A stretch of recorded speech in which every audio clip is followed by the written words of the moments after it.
Good afternoon, everyone. My paper is a case study on intraoperative OCT for real-time assessment of structural changes in combined cataract surgery with minimally invasive glaucoma surgery. IOCT is a non-invasive imaging technique that provides real-time, high-resolution cross-sectional imaging of the ocular tissues during surgery, giving dynamic feedback on tissue changes, helping guide surgical decision-making across anterior and posterior segment procedures. The early generation handheld systems gave static off-axis imaging and it required surgical pauses. This caused interruptions in the surgical workflow. The second generation microscope mounted systems eliminated instrument repositioning but still needed surgical pauses. The third generation models enabled real-time visualization with live-based scans up to 30 frames per second on a heads-up display, offering axial resolution up to 4 micrometers. This eliminated workflow interruptions.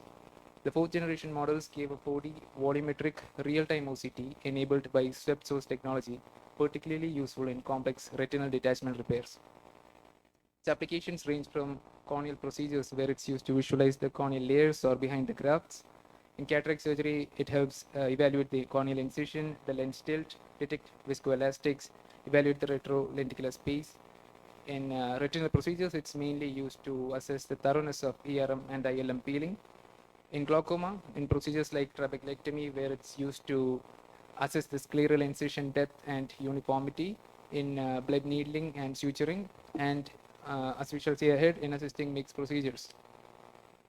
The landmark studies were the Pioneer and the Discover studies, both reinforcing its feasibility and its ability to influence surgical decision making across anterior and posterior segment procedures.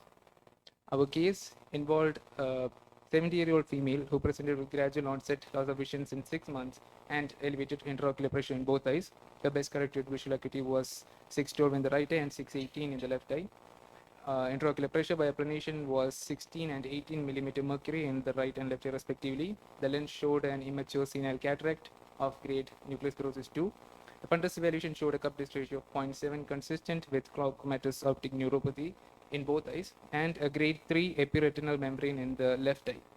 On gonioscopic evaluation showed non-uniform angles with superior and temporal oppositional closure, which was seen to be reversible, opening up to scleral spur on dynamic indentation. On presentation, she was on maximum anti-glaucoma medications. She underwent combined procedures in the left eye, including phacoemulsification and IOL implantation, followed by vitrectomy with ERM peeling, and then mixed with Kahook dual blade goniotomy under gonioscopy. The IOCT we integrated into the mixed procedure. The findings with the intraoperative OCT included being able to visualize deroofed Schlemm's canal, confirming adequate trabecular mesh hook removal, and we were also able to detect localized descent stripping at the goniotomy entry point. The image shows the immediate preoperative scan of the left eye, showing the trabecular mesh hook, and the IOCT done intraoperatively, showing the open angles, showing the deroofed Schlemm's canal.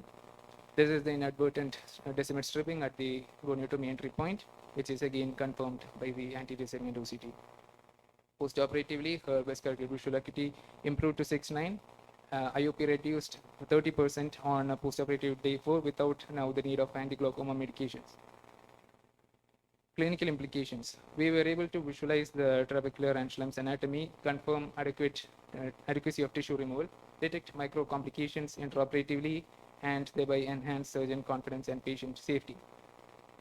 The IOCT that we used was the iScanner 7VN from IX Optics India, which is a lightweight portable OCT prototype. It provided adequate imaging resolution for the anterior segment, although it is not fully microscope integrated, so there are limitations regarding real-time visualization. So it is evident that there is a potential for real-time surgical guidance during mix. This improves surgical precision, reduces complications, and enhances outcomes in complex anterior segment procedures.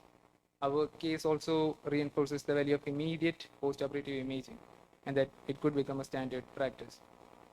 Our limitations were that live KDP visualization was not possible, and there is a learning curve for aligning the IOCT, and usually a technician would be needed on standby, and our study lacked objective measurable outcomes, so there is poor comparability.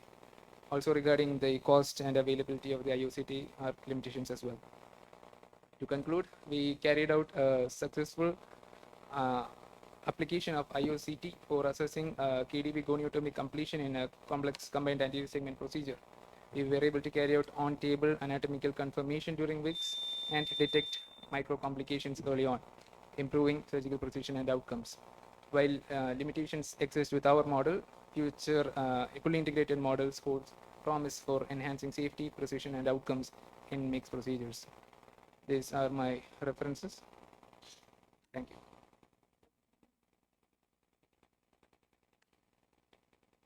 Immediate post-operative scanning is what you did. Yes. And how many cases, all cases routinely you're doing? No, this is a single case study. It's a single case, one case you have done. And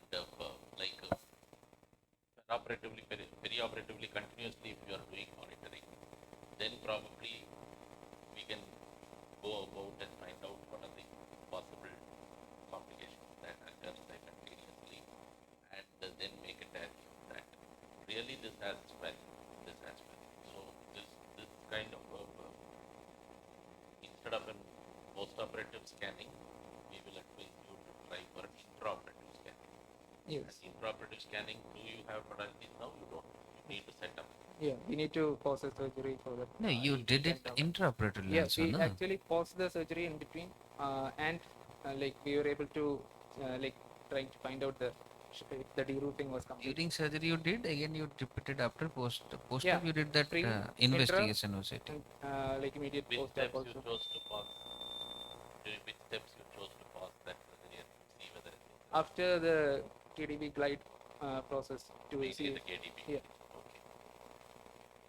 So what I would just extend what sir's discussion is. So your title suggests it improves your surgical accuracy, precision, right? So did it really help in your study in improving your surgical precision? I cannot definitely say it because it's a single case study and it's the surgeon's opinion. So like if there is no You blind could identify that early problem of DMD, right? That was there after yes, the procedure. Yeah. But other than that, does it help you in surgery? That is my point. The But the procedure the is handheld same. systems won't help as much as the Yes. fully integrated models. If we were like able to do a study with that, it would definitely be useful in carrying out anti-segment procedure. Okay. Thank you.